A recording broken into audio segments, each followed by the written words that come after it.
numpy के इस section में हम लोग डिस्कस करेंगे numpy के join फंक्शन के बारे में। हमने ऑलरेडी numpy की लाइब्रेरी को इंपोर्ट कर लिया है। अब नेक्स्ट स्टेज पे हम लोग इसके join फंक्शन के सबसे पहले पार्ट concat को डिस्कस करेंगे।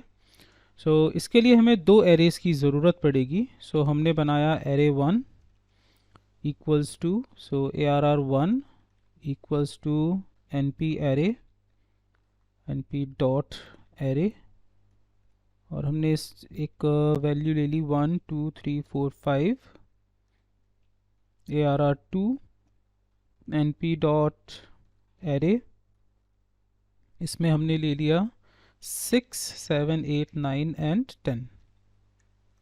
दो एरेज हमारे पास हैं। हमने लिया है full array equals to np dot concat. Concat करने से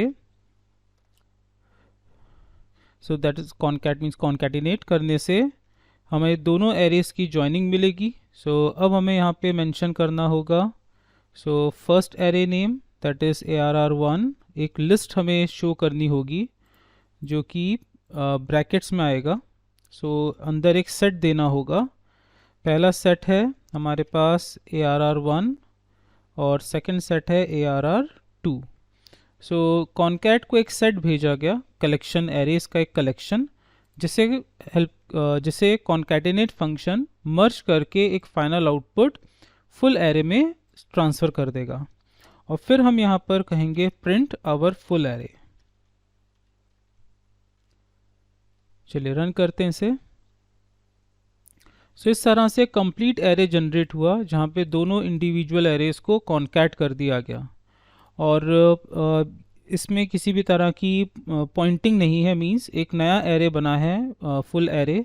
तो अगर किसी बेस एरे में चेंज होता है तो उसका इफेक्ट फुल एरे में नहीं जाएगा। नेक्स्ट हमने व्यू करना है यहाँ पर कॉन्कैटिनेशन के लिए।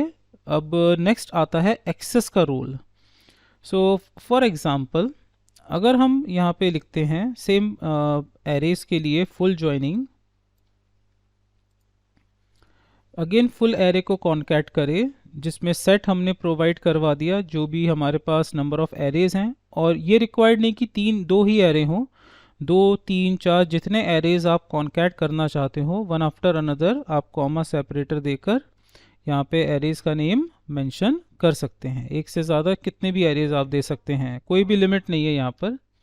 सेकेंड हमारे पास एक्सेस, तो डिफ़ॉल्ट एक्सेस वैल्यू थी 0 जिसे मेंशन करने की कोई रिक्वायरमेंट नहीं थी, बट अब हम यहाँ पर मेंशन करेंगे 1। फिर इसका चेंज देखते हैं। इस बार हमने एक्सेस प्रोवाइड करवाया है 1, रोज़ के साथ ही रहेगा। यहाँ पर एक्सेस कह रहा है access 1 is out of bound for array dimension. Okay, इसके लिए 2D एरे की ज़रूरत थी। दरअसल मैंने सिंगल डायमेंशन एरे में इस एक्सेस को अप्लाई करवा दिया है। दोबारा आते हैं इसी टॉपिक पे, पहले 2 डायमेंशन एरे को इम्प्लीमेंट कर लेते हैं। यहाँ पर एक चेंज करता हूँ, जो एरे 1 है उसे 2D एरे में कन्वर्ट करते हैं। तो numpy डॉट एरे और हमने यहाँ पर बनाया 2 2D एरेज। पहला n जिसमें 1 and 2 ये 2 वैल्यूज़ ले ली हमने, 3 and 4 ये 2 वैल्यूज़ ले ली। सेम हमने पैटर्न लिया एरे 2 के लिए, या हमने ले लिया 1 2 and 3 एरेज का ले लेते हैं, 4 5 and 6। और एरे 2 जो है इसमें हमने ले लिया 1 1 2 2 and 3 3 और यहाँ पे ले लिया 4 4 5 5 and 6 6। ये 2 एरे हमारे पास आ गए हैं। अब हमारा जो एरे है फुल एरे वो 2 डायमेंशनल एरेज को कॉन्कैट करेगा।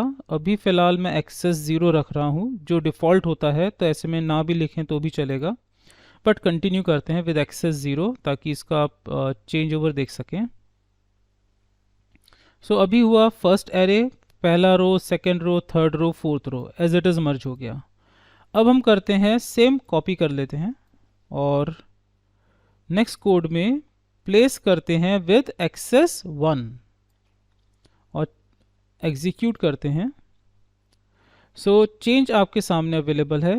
जब एक्सेस 0 था तो first row, first array first row, first array second row, second array first row, second array second row, सब वन आफ्टर अनदर कॉन्कैट हो गए। यहाँ पे जो चेंज ओवर मिला है वो है जब एक्सेस 1 किया गया तो फर्स्ट रो पूरा मर्ज हो गया, दोनों एरेज का फर्स्ट रो मर्ज हुआ है। फर्स्ट एरे का फर्स्ट रो, सेकेंड एरे का फर्स्ट रो, दोनों मर्ज हो गए। सो ये रो वाइज मर्जिंग है, मींस आपने एक्सेस 1 प्रोवाइड करवाया तो रो वाइज मर्जिंग अवेलेबल हुआ। तो इसके थ्रू 2D एरेज में आप फर्स्ट रो को एक साथ कॉन्कैट करके मर्ज कर सकते हैं, सेकेंड रो के सेकेंड इंडेक्स पोजीशंस को एक साथ कॉन्कैट करके मर्ज कर सकते हैं। तो ये बेनिफिट रहता है एक्सेस 1 मेंशन करने से। सो आइदर 0 और 1, 0 डिफ़ॉल्ट था, अगर आपको रो वाइज मर्जिंग करनी है तो आपको एक्सेस 1 प्रोवाइड करवाना पड़ेगा। सेम इसी तरह से आता है नेक्स्ट कॉन्कैट फंक्शन जो कि स्टैक का यूज़ करेगा। सो लाइक हमने अगेन प्रीवियस एग्जाम्पल को ही कॉपी करते हैं और अब हम देख रहे हैं स्टैक के बारे में। सो हमने यहाँ पर इंस्टेड ऑफ यूजिंग कॉन्कैट हमने स्टैक का यूज़ देखा। सो स्टैक को हम यूज़ करते हैं। सो स्टैक विद एरे 1 एरे 2 और एग्जीक्यूट करते हैं। सो मोर और लेस सेम आउटपुट, पहला एरे और दूसरा एरे सेम कॉन्कैट, बट यहाँ पर अगर हम इसके साथ एक्सेस को इंक्लूड कर दें, स्टैक के साथ एक्सेस को अगर हम इंक्लूड करें तो फिर इसका बिहेवियर चेंज हो जाएगा, जो कि सेम यही डिफरेंस है concat of single dimension and concat of single dimension with stack. So हमने यहाँ पर मेंशन किया एक्सेस वैल्यू को इक्वल्स टू 1, जो डिफ़ॉल्ट 0 है, 1 के वक्त हमें लिखना होगा। सो यहाँ पे जो हुआ है 1 मीन्स फर्स्ट रो 1 6 एक साथ, सेकेंड कॉलम 2 7 एक साथ, थर्ड कॉलम 3 8 एक साथ। तो 2 डायमेंशन एरे में अगर आप एक्सेस वाइज जनरेट करना चाहते हैं तो आपको ज़रूरत पड़ेगी स्टैक की, मतलब सिंगल डायमेंशन एरे में अगर आप एक्सेस के अकॉर्डिंग चेंज करना चाहते हैं तो आपको ज़रूरत पड़ेगी स्टैक की। बट अगर आप नॉर्मल कॉन्कैटिनेशन कर रहे हैं तो स्टैक की जगह आप रेगुलर कॉन्कैट का भी यूज़ कर सकते हैं। तो ये था कि अगर आपको एक्सेस चाहिए विद सिंगल डायमेंशन एरे तो आपको स्टैक का यूज़ करना होगा। नेक्स्ट इसी में ही एक और छोटा सा आता है जिसको हम हॉरिजॉन्टल स्टैकिंग और वर्टिकल स्टैकिंग के नाम से भी जानते हैं। तो सेम इसी एरेज के साथ हम लोग हॉरिजॉन्टल स्टैक और वर्टिकल स्टैक को भी समझ लेते हैं। सो यही पूरा टॉपिक था जॉइनिंग को लेकर। सो अब जो एग्जांपल हम देख रहे हैं वो है हॉरिजॉन्टल स्टैक। सो हॉरिजॉन्टल स्टैक में आपको एक्सेस देने की ज़रूरत नहीं है। सो ये है हॉरिजॉन्टल स्टैक। चलिए आउटपुट देखते हैं। सो ये रहा हॉरिजॉन्टल स्टैक और इसी में ही अगर हम दे दें वर्टिकल स्टैक, सो वर्टिकल स्टैक जिसमें एक्सेस देने की ज़रूरत नहीं है हमें, और वर्टिकल स्टैक में आपके पास रहा वर्टिकली, मतलब जो आपके नॉर्मल वैल्यू हैं उसी बेसिस पे ही।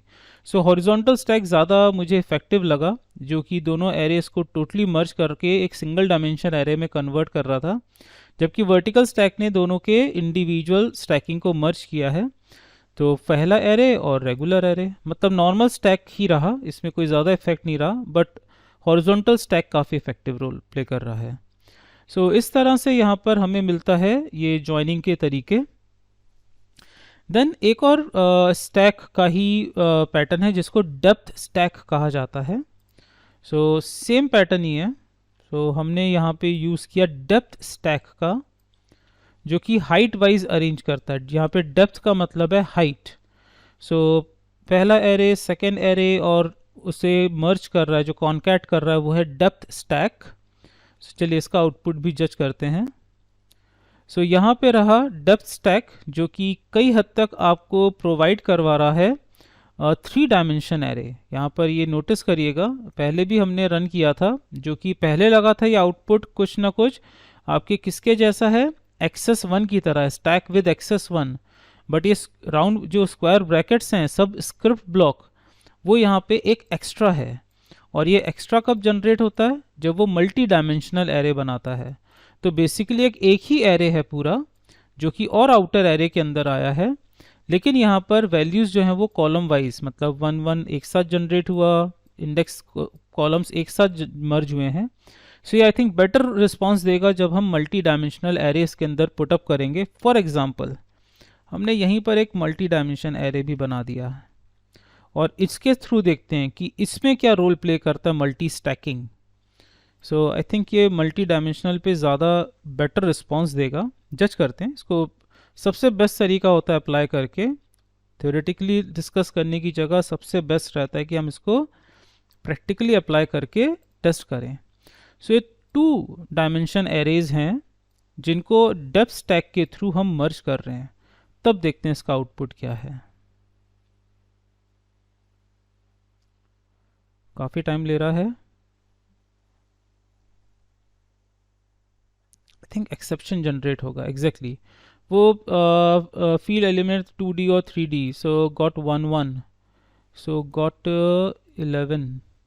ओके, यहाँ पे मैंने 2D एरे को सही तरह से कहाँ बनाया, मैंने आउटर ब्लॉक तो देना ही भूल गया। मैं 2Ds को बनाने लग गया जबकि मैंने आउटर ब्लॉक तो दिया ही नहीं मर्ज करने वाला। चलिए फिर से एग्जीक्यूट करते हैं। सो एग्जैक्टली अब देखिए ये एक पहला एरे पूरा जनरेट हुआ, ये आपका पहला एरे रहा। सो एक्चुअली डेप्थ स्टैक ने काम किया है 2D एरेज में। ये पहला एरे रहा, ये पूरा सेकेंड एरे रहा, और ये आउटर एरे आपका जनरेट हो गया। सो प्रीवियस जो एग्जांपल देखा था सिंगल डायमेंशन के साथ, वो डेप्थ स्टैक को जस्टिफाई बिल्कुल भी नहीं कर रहा था। डेप्थ स्टैक को जस्टिफाई किया है आपके डबल डायमेंशन एरे ने। सो ये है नमपाई एरे के ज्वाइनिंग के डिफरेंट तरीके।